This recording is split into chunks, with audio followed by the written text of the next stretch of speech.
It's time for us to do business again. 55 minutes, it's what we have. And here's what we have prepared for you. Reactions are following that 30% tariff from President Trump to South Africa.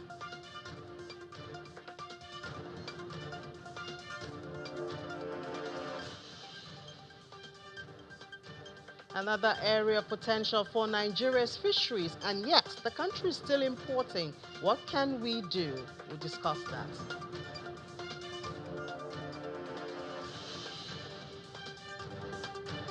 And China and Europe are connecting to Morocco by rail.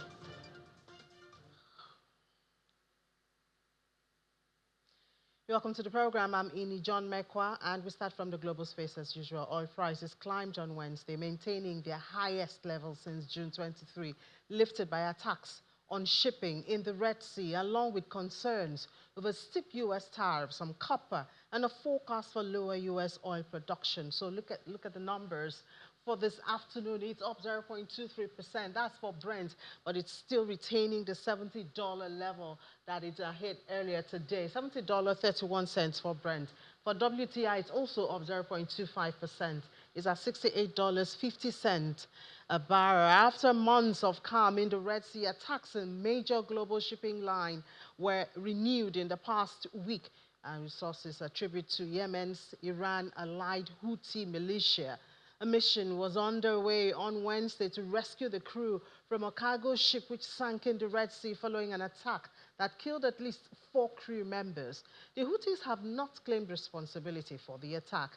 Oil prices were also buoyed by an Energy Information Administration forecast that the United States will produce less oil in 2025 than previously expected, as declining oil prices have prompted U.S. producers to slow activity. On Tuesday, U.S. President Donald Trump said he would announce a 50% tariff on copper, aiming to boost U.S. production of a metal that's critical to electric vehicles, military hardware, and power grid, and many consumer goods. The announcement came as Trump delayed a deadline for some tariffs to August 1, providing some hope to major trade partners that deals to ease duty could still be reached. And we go to the metal space, where prices extended their fall to a more than 1-week low on Wednesday, with investors favoring the dollar after U.S. President Donald Trump's latest tariff threat raised fears of global trade war. So we look at the numbers, and we see spot gold is down almost 0.5%. It's at $3,303. U.S. gold is down 0.7%. $3,293.80. Spot silver is in the green, gain 0.19% at $36.82. Platinum is down more than 1% at $1,376.90, and palladium is down more than 1% at $1,109.50. The dollar has stabilized a little bit, and bond yields have risen as well, which kind of reduces the appeal of low-yielding assets like Japanese yen and gold. And then the U.S. dollar index rose 0.2% after hitting a 2-week high in the previous session, while the yield on the benchmark 10-year U.S. Treasury note hovered near a 3-week high, denting non-yielding billions appeal. Trump said he would impose a 50% tariff on imported copper and introduce long-threatened levies on semiconductors as well as pharmaceuticals. And he's reiterating his threat of 10% tariff on BRICS nations on Tuesday, a day after notifying 14 countries, including Japan, South Korea, of tariff increases set to take effect from August 1. And Mr. Trump also said that trade talks have been going on well with the European Union and China, though he adds that he's only days away. And then we come to Nigeria, where the managing director of Prodigy Global Services Limited, Engineer Demola Agoro, believes that the federal government's electricity supply industry policy, which should ensure adequate metering and electricity supply in the country, is not working as expected, and it's because of lack of data. He was a guest on Business Morning earlier today. As of today, nobody can effectively say that, oh, these are the real number, these are the authentic data in our disco, and this is the people that have been metered, and immediately the people at meter, they can be upgraded immediately.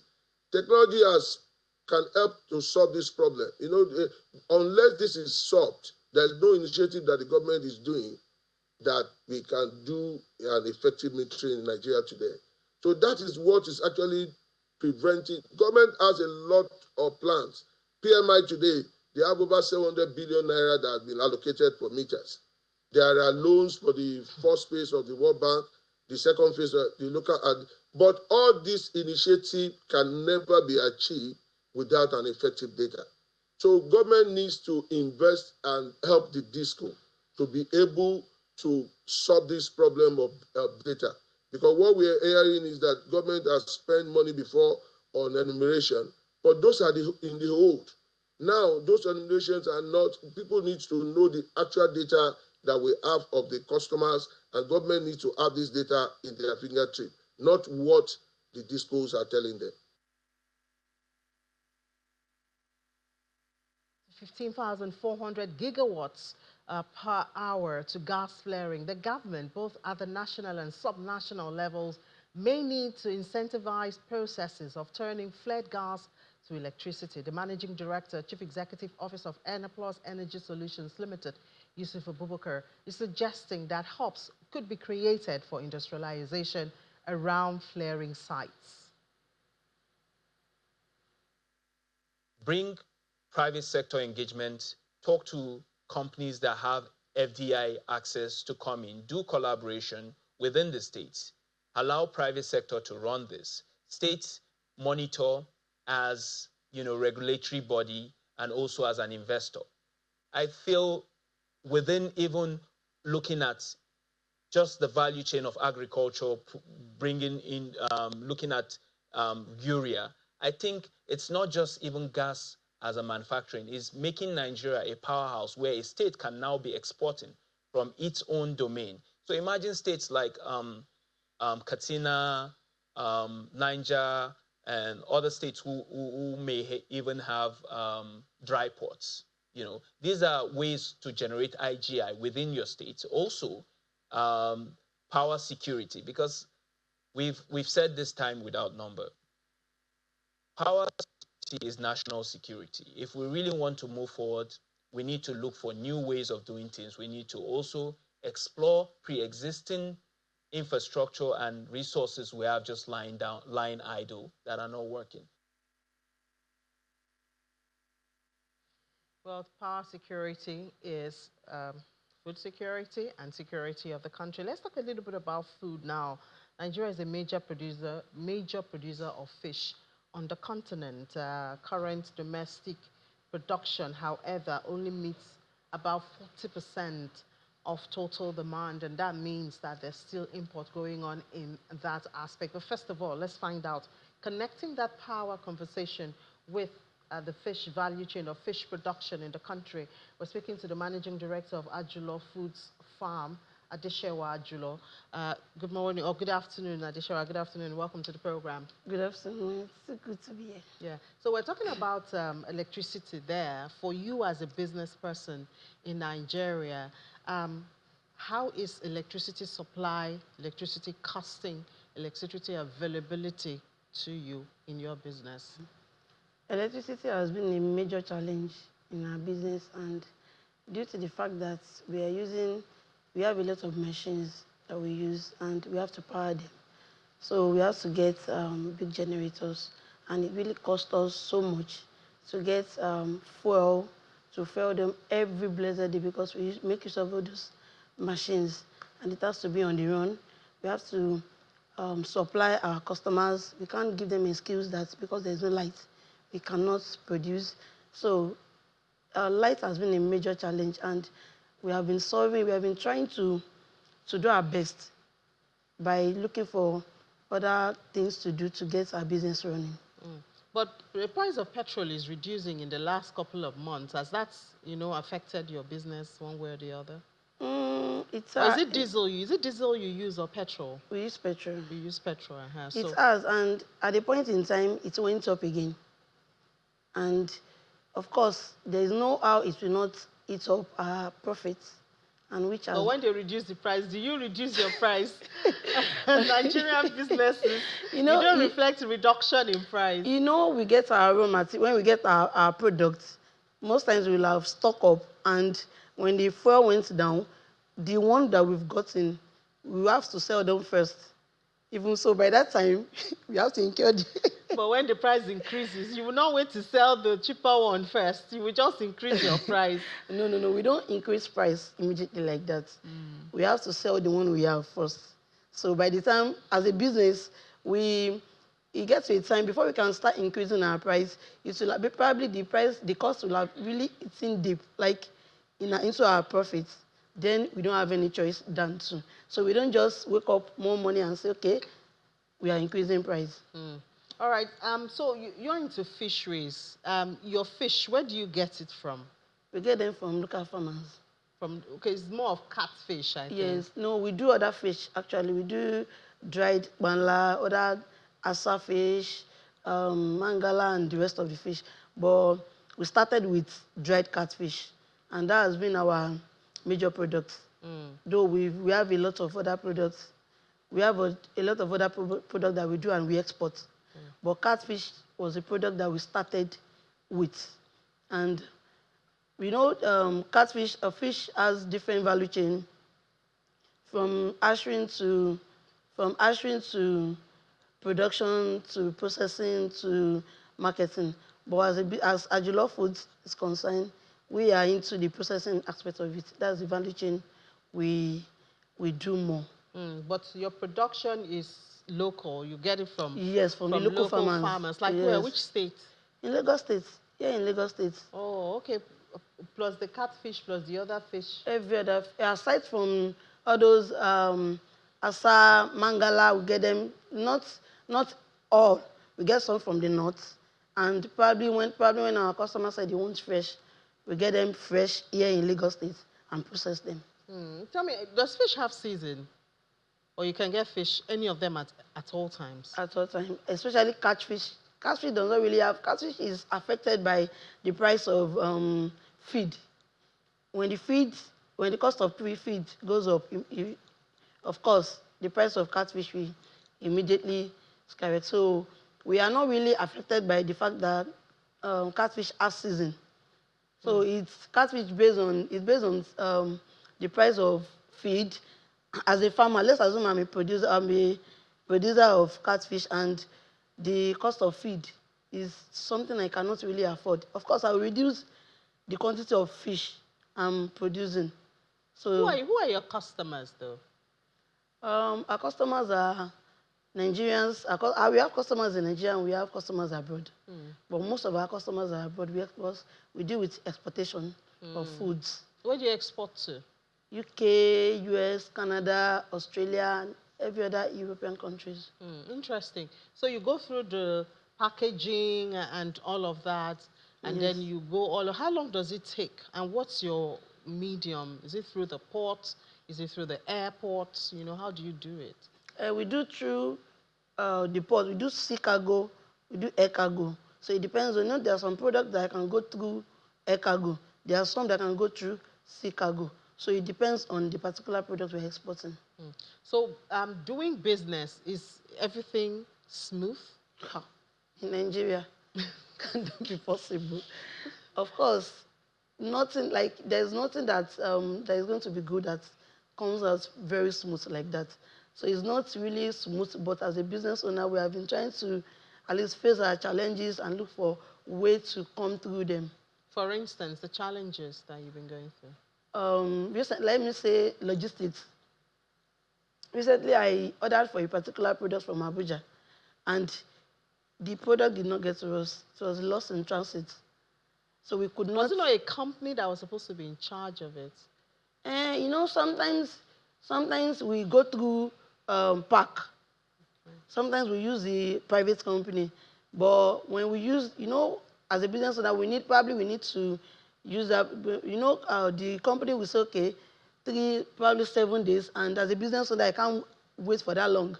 I need the particular product. So we had to use the pack for us to get it, and the product did not get to us.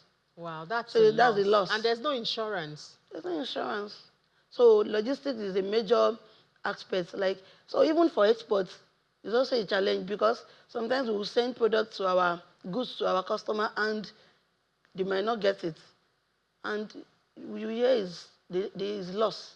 So that kind of customer might not want to come back, or unless the customer that understand how exportation works, they can say, okay, I've been buying from you for a while, let me just I understand, and they will come back. So how can we solve that problem?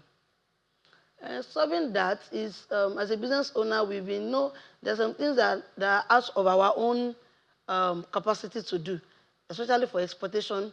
It is something that it's out of our domain. What we can only do is to make sure that we do part of our own parts to make sure our food are well packaged. Export things that are meant to be exported, not you carrying goods that are not. Of course, if you carry goods that are not meant to be exported, it should not get there. So our own part is to make sure that our food are well packaged, send foods that are contraband. Yes, let me say that are meant to be exported. So when you do that, that is your own part as a business owner, and of course your customer will receive them. All other things being equal. Yes. Yes. But so apart from fish, I know you are in Ogbonge Women. You could do a lot of crops and all of that. What else Yes. do you people export? We export vegetables. We export You have to vegetables. process them, yeah? Yes. Dry them Dry them. and all of that. We clean them. Most of our products are, because we add value to those products, we can't just send them to our customers like that. We wash them, we make sure they are hygienically processed and dehydrate them, then export. So we are not only into fish. Some are doing crops, some are doing different, like gari jebu, elubo, a lot of foods that we do. And all of this, I mean, there was a time they were really talking about Nigerian products not being well processed, being rejected, Yes. and things like that. I hope we have gone past that. We have. That is why we, as a business, like as a company, we ensure all our products are hygienically. Like the quality is something that we really focused on. It can never be compromised. It's something that has to be consistent. So that's what we do. All right, thank you so much. Ubonge Women. And of course, Obonge is a group. Is a group Yeah, that cooperative, yeah, it's a cooperative for women, yeah. well-known group for women, and they are very good in empowering women, especially women, and that's what they are known for. They help us in getting loan because we save every month. Saving imagine you saving money, and at the end of the year you get that money, like you are not getting what you saved, you are getting more than what you saved, and even helping us to get loan that banks cannot give you, because when you look at the Interest interest rates. rate of the bank, you will not even go there. You rather come back to Bunge Women and get the loan. So I'm Women. so glad to be there. Okay, congratulations to you. But Thank you, thank ma'am. you so much for being on the program, Adeshewa Ajulo, Thank Managing you. Director of Ajulo Foods Farm. Thank you, Thank you, ma'am. and wish you the best in your business. Thank you, ma'am. All right, and still talking closely related to that, let's talk about health. But now a bit sophisticated health tech innovation. And we're having this conversation with Laya Salami, joins us virtually from the UK. Hi, Laya. Good afternoon and welcome to the program. Yeah, good afternoon again. Great. So we're just talking about food there, and of course, I'm sure perhaps you have eaten one or two fish from Yeah. Adeshewa because she sends to the UK also. We're talking about tech in ensuring that the health factor is well taken care of, and we're looking at leapfrogging for Nigeria in tech. Um, accelerating our movement. How much of a tech have we put in our health conversations, in our health policies and implementation? So for the most part, we're a mobile first industry, and while there are some lapses here and there because of the way we because of the way we don't have the structures, and which could be an advantage and a disadvantage at the same time.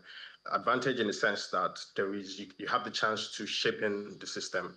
One of the conversations that I have with people in the industry is we have the chance to digitalize this thing from the grassroots and up to the top. So it's either you are playing in that space fairly, or you're playing to get keep. So with a very fast growing industry where it's people's lives that are at stake, you need to put the patients first at all times, and making sure like the innovation you are building for can communicate with each other and can also add like serious data driven value for the Nigerian government to better the health industry and as well as better patients' life. Yeah, I like the fact that you brought in the issue of data, because even earlier today we are talking about data in electricity and how that is deterring the efficiency of some policies. So of course, getting tech will help us get more data, but it seems to be contradictory when you place it at the grassroots, because it seems tech, innovation, and the grassroots, they don't really go well in Nigeria. I mean, Nigeria is a perfect place to really look at like this specifically. First we're in a mobile first phase.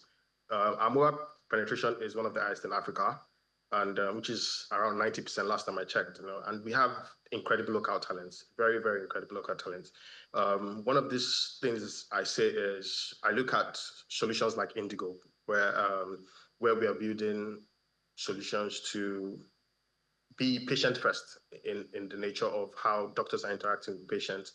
And we're trying to give that same power to the patients themselves. We are working on features like the patient mobile app that allows patients to have access to their record, caregivers of patients also, to have insight. And we kind of continue giving excuses about how it's a new environment and how the data is not there. But we have to start at some point. We do have to start at some point. And there's no better time to start when things are in a bit of a chaos situation.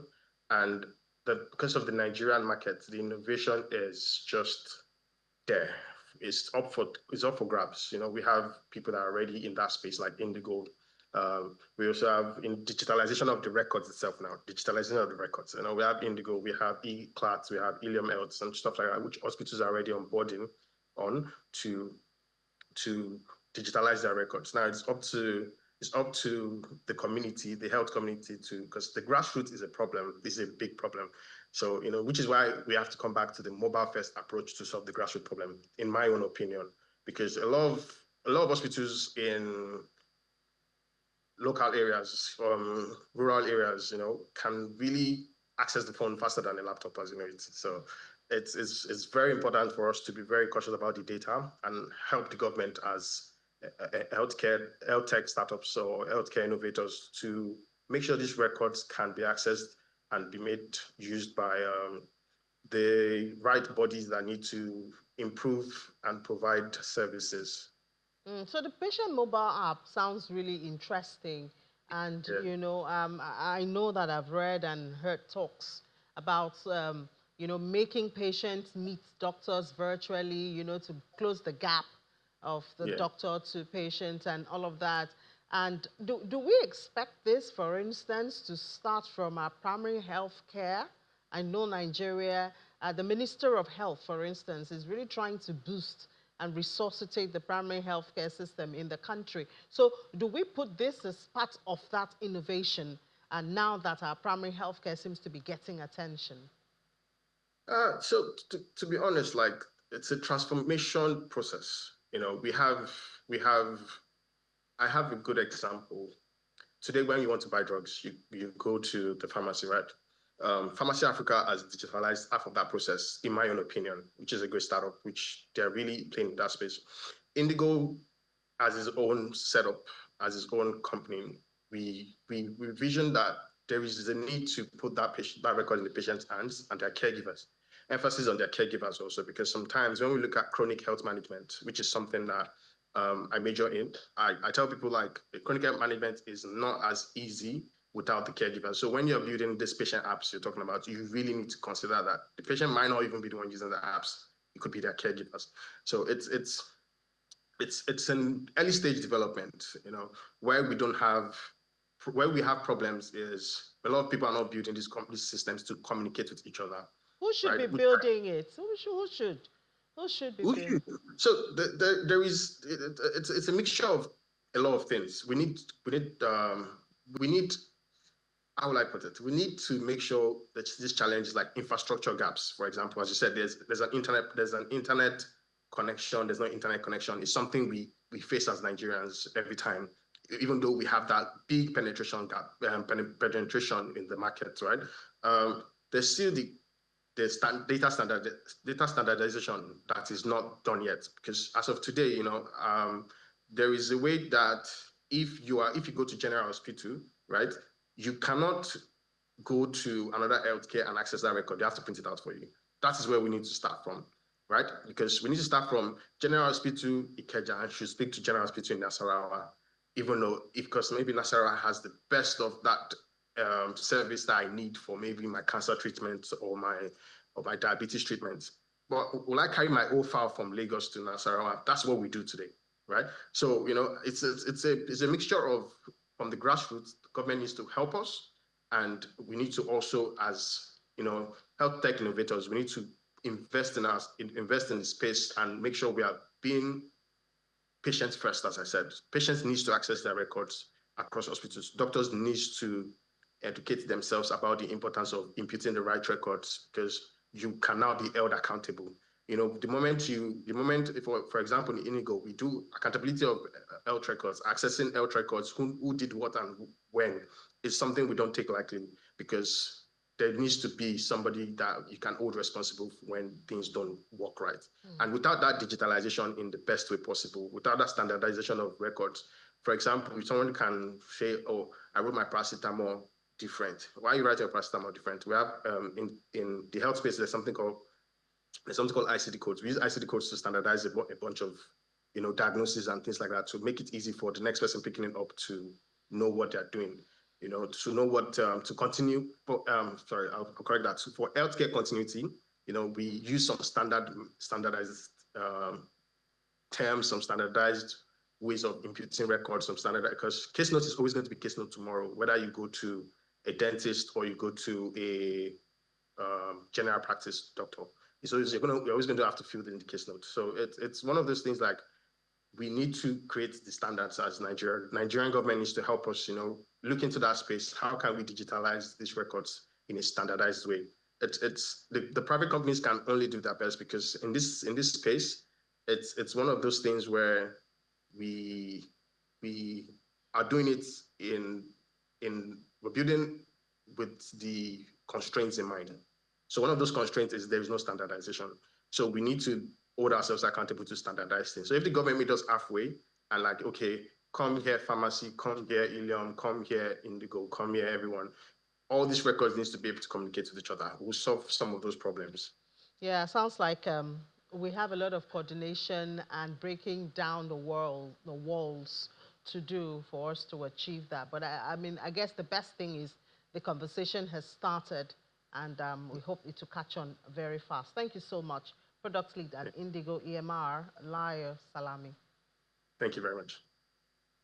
All right, now let's take a break. When we come back, we'll head to the market with Will Ibon. Please stay with us.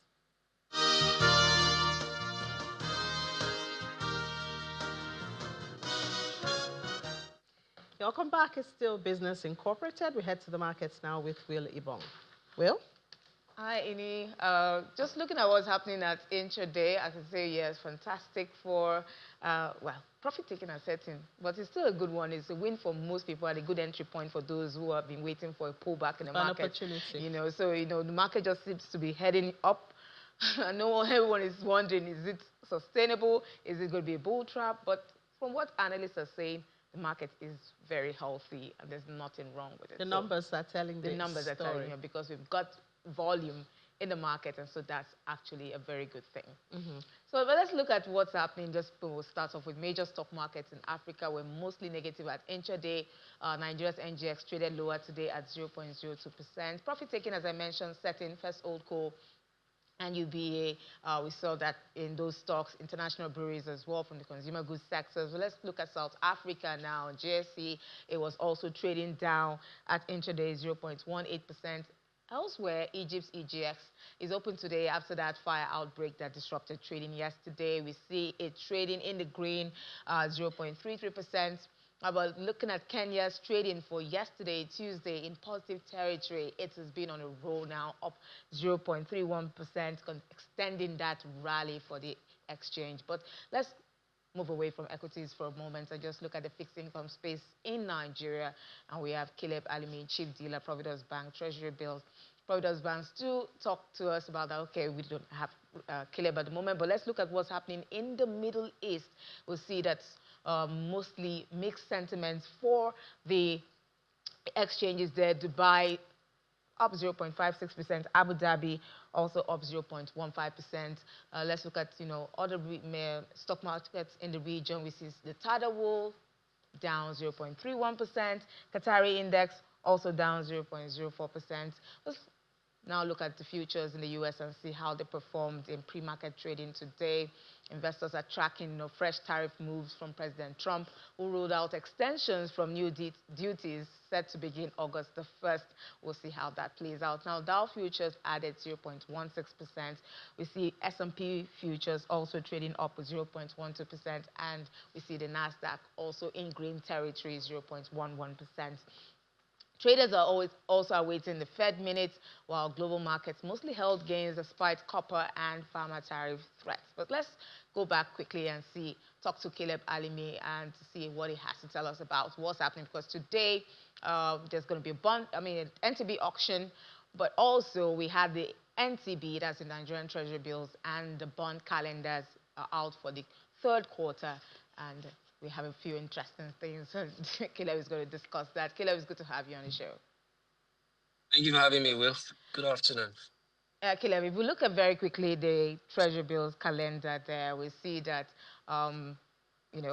offers are a bit low for the Treasury Bills, and the same can be said for the bonds. Can you say that the government fulfilled maybe their quotas, or they've, filled the deficit, the gap in the 2024 budget, and did not need to borrow more? Is that what we're saying? Because we all know we're currently running the 2024 budget, or is it for the 2025 budget?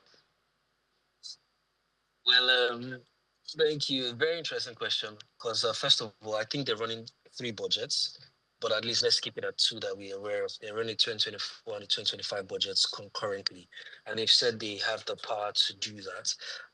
What we see here from the data that we have is that there's been front loading of the borrowing, so to say, in the first and second quarters of the year. The first quarter especially, the financial year just started, there was a lot of obligations, there was a lot of uncertainty and all of that. So they really needed to, borrow heavily in the first quarter. Also, there was a lot of liquidity in the system and all of that needed to be taken out. That's why you could see that in the first quarter, about 5.1 trillion was raised from Treasury bills. In the second quarter, that dropped to around a half of that. And in the third quarter, they intend to borrow even lesser than that. I would say that we know what the deficit is. The deficit is supposed to be around 13 or 15 trillion, between 13 to 15 trillion. And it looks like they've raised most of that already from bonds and treasury bills, and perhaps other sources that we're not privy to. But what I can say for a fact is this: the debt management office is showing reduced appetite, lower appetite for these auctions, and then we're seeing lesser and lesser, lower and lower volumes. Well, how is this low offer, the volumes that we are seeing here, impacting market activities, considering the yield strategy now, which is not so inviting maybe to some investors?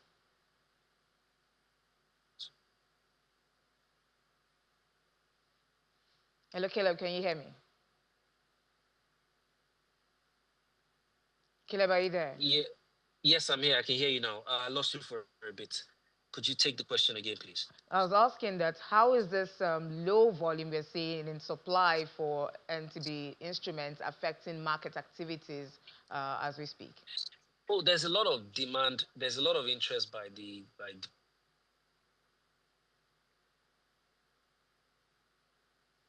Are you still there? Yes, I'm here now. A bit of network problem, but can you hear me now? I can hear you. Go ahead. Okay, so investors are more or less still interested in these securities. While we may not get interest from the PFAs and maybe FPIs in this NTB space, FPIs are actually, following through with the CBN.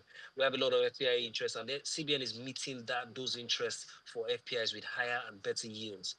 The last CBN Omo auction, saw around a yield of about 20.5% or thereabout for the longest maturity, which was a 260-day maturity.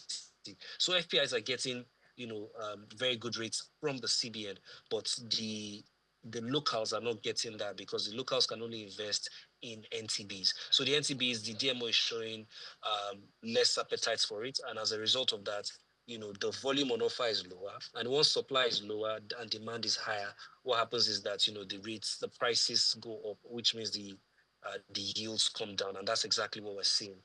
Okay, but let's just look at what's happening. The NCB, staying on that, there's an auction today. The third quarter calendar kicks off today. We see 250 billion naira on offer. Are we seeing enough investor appetite for that? And also, while I was speaking to you earlier, you mentioned there was an OMO auction that was just announced. How did that play out? 600 billion naira. Okay, so two things. Number one, for the NTB, you could see that about 300 billion matured, but they're looking to raise only 250 billion. We did see a lot of interest from investors in that space, and we're looking forward to seeing the results. We think it's going to drop from where the last one closed. The last one, which happened 3 weeks ago, closed at around 18.84.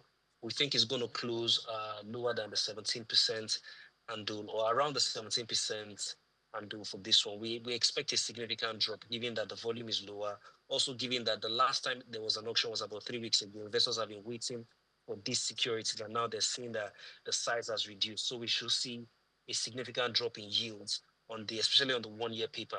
The OMO auction, was announced just this morning at around 11 in the morning. So we haven't gotten the result of that yet. The CBN floated, excuse me, a total of 600 billion across two maturities, 300 billion, 300 billion, 300 billion for 263-day maturity, and 300 billion for, I think, about 260-day maturity. So we will see that result when it comes out, but we think we'll see a lot of FPI interest because, I mean, the Naira has remained strong over the course of the month, and that is strictly because of FPI flows to the market. So the more the FPIs are coming to the market, the more they're getting the yield pickup from the CBN.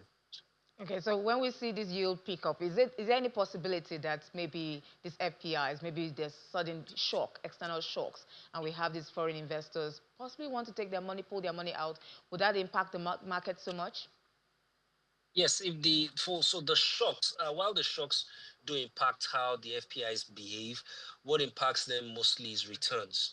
Once they're able to get their returns, on investments within a short possible time, then we see them exiting.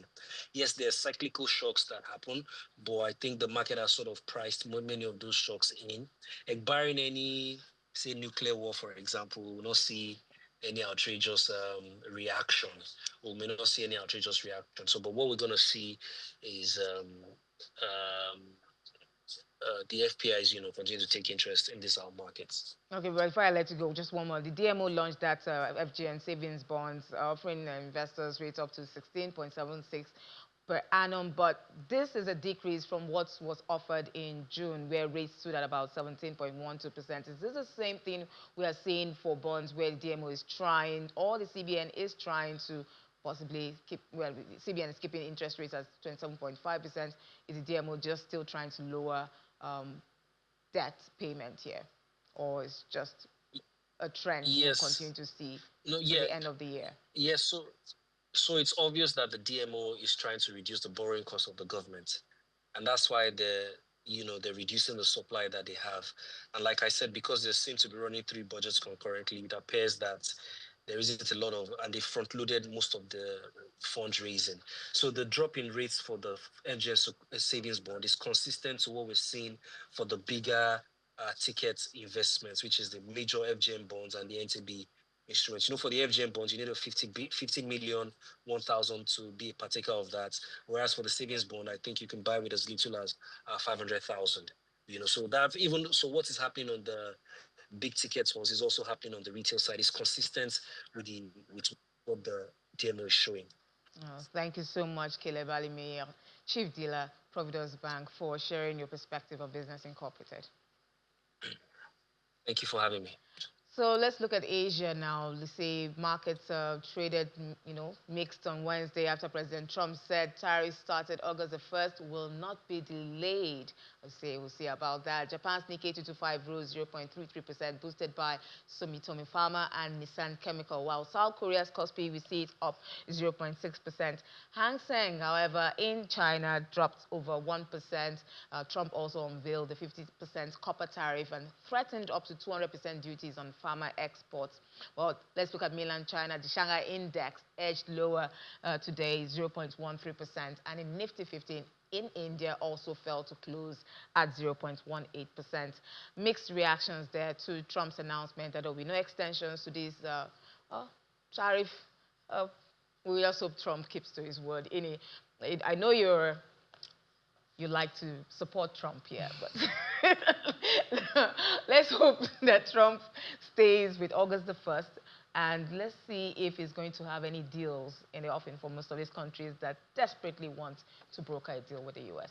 Yeah, we'll certainly see in the coming days, Will. Thank you. Well, talking about the markets, let's go over to Europe now and look at what the markets are doing with Last Halter. Good afternoon. Welcome to the program. How's the market looking intraday? Yeah, hi, Ini. How you doing? Well, but what are we looking at? Dare I say it? It's, of course, all about tariffs. Again, it's just this ongoing game. And yet, Ini, we don't know much more than before because, after all, we're dealing with Trump.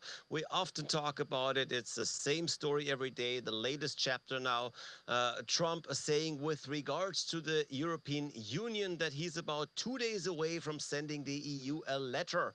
Now, with regards to some other countries, that usually meant there was no trade deal, and he just informed them of new tariffs.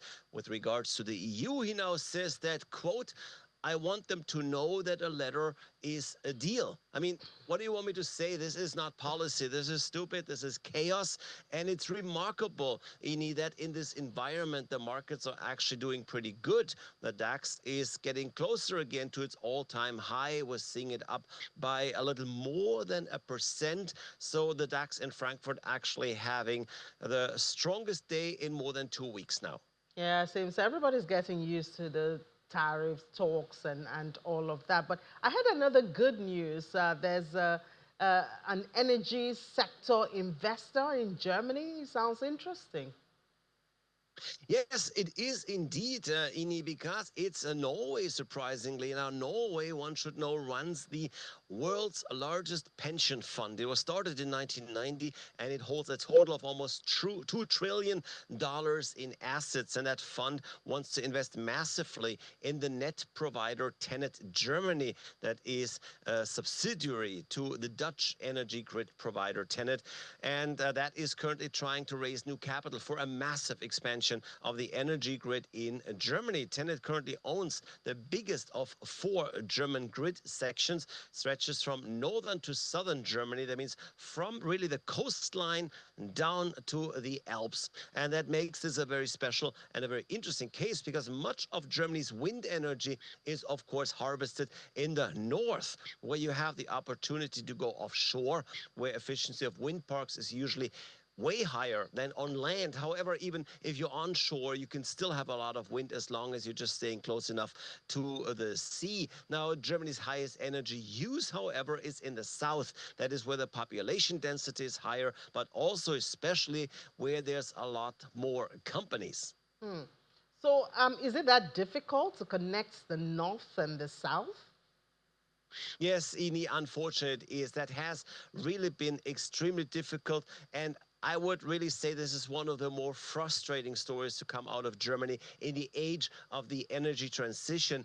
You know, it sounds so easy. You have a lot of wind in the north and you need a lot of energy in the south. So what do? You run a massive underground cable from the north to the south. But that is exactly where the problems began, because you have to cross a lot of properties, including private property. Much of it, of course, is agricultural. So no farmer suddenly wanted to permit construction of this energy highway underneath, let's say, their potato field. You know, it's that very well-known NIMBY attitude, not in my backyard. Everyone agrees that we should invest in renewable energies, but nobody wants to have a wind turbine within sight, not on my mountain, not near my village, and for that cable, not underneath my wheat field. That attitude, Ini, of course, massively slows down any progress, but progress is now still being made. Just recently, two further parts of that very important connector got their permit finally, and by 2030, the entire thing is finally expected to be built and actually working. Yeah, something has to give way. Something certainly has, Lars. Thank you so much for painting the picture for us. Yeah, thank you, Ini.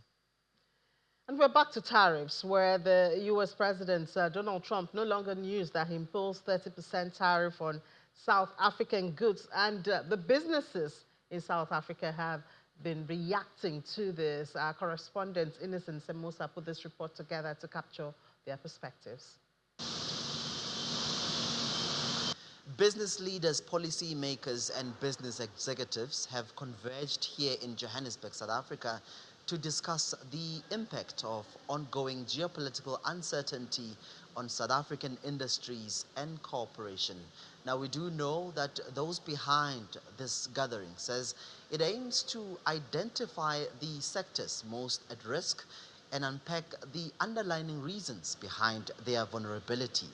Jack Wolferis, Director and Sector Head for Industrials, Trade and Manufacturing at Clive Decker Hofmeyer, says Africa must strategically position itself to navigate rising geopolitical tensions and global trade wars. From an African perspective, we need to really look at where we're going. So we have the African Continental Free Trade Agreement, and I think what needs to happen with the trade war, it's not just affecting South Africa, it's affecting a number of African countries also. But we need to actually be more intentional. So we have this agreement, but we're not intentional enough, I think, from a political perspective to ensure that we actually have the right domestic policies in place. We have the overarching AfCFTA to encourage and ensure that trade actually happens on a continental level, because that's potentially the solution. Delegate says government policy can play a crucial role in supporting industries during times of geopolitical uncertainty. I think it's incredibly important, but I think that more important is for companies to realize what is within their realm of control right now.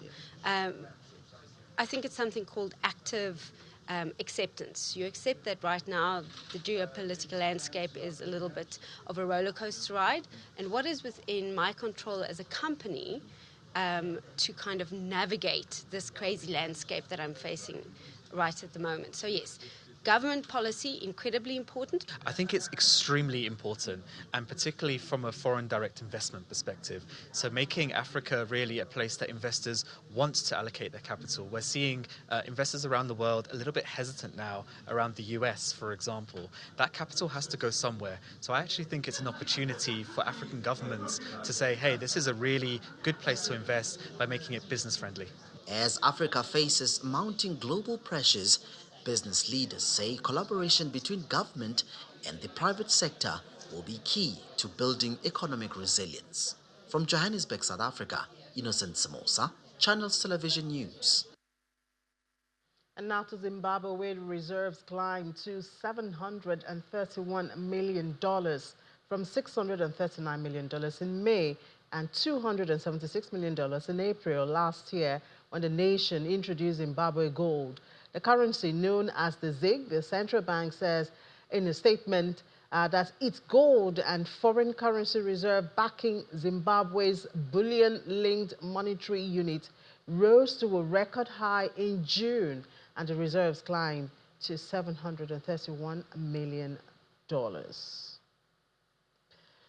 And the freight train departed from the Chinese metropolis of Chengdu is on its way to Moroccan port of Tanger, Africa's largest port. This is the first time for such a service, which uses the railways from China to Spain via Germany and then sea connection to Morocco. The China-Europe Railway Express is a vital freight rail network connecting major Chinese cities with key European destinations offering a faster and more cost-effective alternative to sea freight. It significantly reduces transit times between the two continents, typically taking 12 to 18 days compared to 30 to 45 days for sea freight. Connecting Africa, Europe, and China and Asia. 3 continents right there.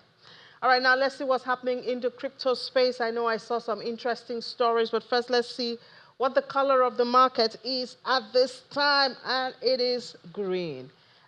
Stability is coming the way of many markets, including the crypto market. So we see Bitcoin is $109,400.37 after I gained just about 0.5%. Market dominance is 62.7. It's more of green today. Ethereum, XRP, high, and a whole lot more. But let's see some major stories that are making the headlines in the crypto space at this time. Top on the list is a Japanese firm that is set to test Bitcoin and XRP redemption via credit card point.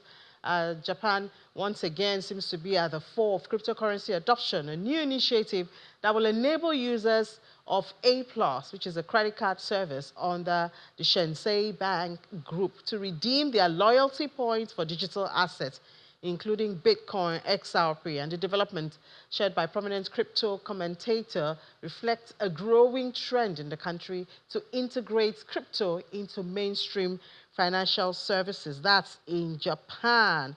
And then also Emirates is doing something similar, talking about integrating, cryptocurrency into transactions. Emirates Airlines signs an MOU with Crypto.com to enable crypto payments for Emirates, and they're supposed to work together to introduce crypto payments and launch promotional campaigns to boost adoption. Major international airline Emirates signed this memorandum of understanding with Crypto.com to bring this payment infrastructure with implementation expected next year. So that's another adoption into transaction or normal services. And then in New Zealand bans crypto ATMs, caps overseas transfers at $5,000. Let's talk about this and a whole lot more with Solomon Amunde. Hi, Solomon. Good afternoon and welcome to the program. Good afternoon, Ini. So we see a lot of adoption, different ways. We see Emirates now. We also see Japan. So it looks like the future is here for cryptocurrency, if I may say so myself. Yeah, the future is here, but the infrastructure isn't 100% ready yet. But I mean, the industry players are getting more involved. The big companies are getting more involved, and there are still lots of opportunities. But it's an exciting moment that we are in currently, seeing the level of adoption. I hope Nigeria is not missing out. Well, apparently, we won't miss out this time around. We won't miss out. But you talk of infrastructure. Are we getting our eggs in a row? Are we, putting things set so that we can also follow through? Because even if we pronounce it, if we don't have the infrastructure and the work, then we may not be able to connect. Yeah, but the good thing with cryptocurrencies and blockchain technology is anyone can actually come up and build that infrastructure. So, for example, like Nigeria, we have Asset Chain, which is actually built by Ogochukwu, which is actually live. It's working. The mainnet is live, and I think we have the CNG, and that's a Naira stablecoin running on the blockchain. So you can see that we are not actually taking the last position here, looking at Africa as a continent. We're actually positioning ourselves. I just hope that the government can be able to extend more support to individual developers that are pulling their strengths and resources to build some form of infrastructure for Nigeria. All right. Well, Solomon, thank you for that optimism there. Where do you see the price of Bitcoin going next? Yeah, currently we are still struggling to create a new all-time high. We've been ranging between 107,900 and about $109,500. But what I'm expecting is a break above the previous all-time high. I'm expecting that this third quarter Bitcoin should create a new all-time high this third quarter, which should be able to allow altcoins like Ethereum to proceed to go past $3,000. So I'm very optimistic about Bitcoin creating a new all-time high this Wow. third quarter that we're doing. Yeah. I guess me too. I'll look forward to that new all-time high, Solomon. Thank you so much for your time and views on the program. Thank you very much, Ini. And that's it on the program. Thank you so much for being a part of the third day of Business Incorporated right here on Channels Television. We have 2 more for the week.